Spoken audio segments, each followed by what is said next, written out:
माझी अडचण ऐकायची. माझी अडचण ही आहे की जर तुझ्याबरोबर पबमध्ये यायचं असेल तर मग ते शॉर्ट्स घाला, वन पीस घाला, खाली ते हाय हिल्स घाला, तो सगळा लवाजमा घेऊन तुझ्याबरोबर पबमध्ये या, ते सगळं घालून तुझ्यासमोर नाचा. नाचताना मी अनकम्फर्टेबल, मी ज्या कपड्यात कम्फर्टेबल ते घालून आले तर तू ऑकवर्ड का? तसे कपडे घालून पबमध्ये कोणीच येत नाही ना.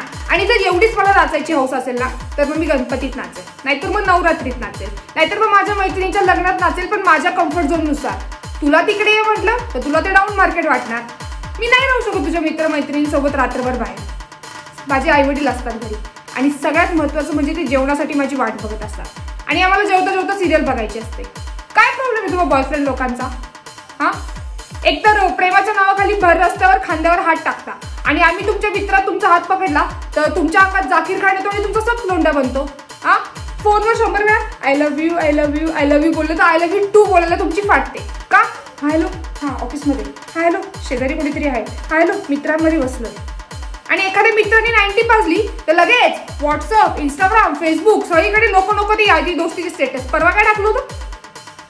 आपली दोस्ती फुल टाईम मस्ती. ही मस्ती जेव्हा उतरते, पैसे संपतात, तेव्हा सगळ्या बॉयफ्रेंड्सला आठवते गर्लफ्रेंड. हा हॅलो जानू कुठे आहेस? हॅलो बबडी काय करतेस? तुम्हाला काय वाटतं तुम्ही असं गुलुगुलू बोलता आणि आम्ही पावलतो म्हणजे आम्ही येडे? पण आम्ही जितके येडे असं तुम्हाला वाटतं ना तितके येडे आम्ही नाही आहेत. समजलं ना? बाकीच्या पोरांना जाऊन विचार त्यांच्या गर्लफ्रेंडचे काय काय नखरे असतात. मला बरिस्ता पाहिजे, मला स्टारबक पाहिजे, मला मल्टीप्लेक्स पाहिजे, मला पिझ्झा पाहिजे, मला बर्गर पाहिजे. आणि मराठी मुलींच्या काय अपेक्षा असतात?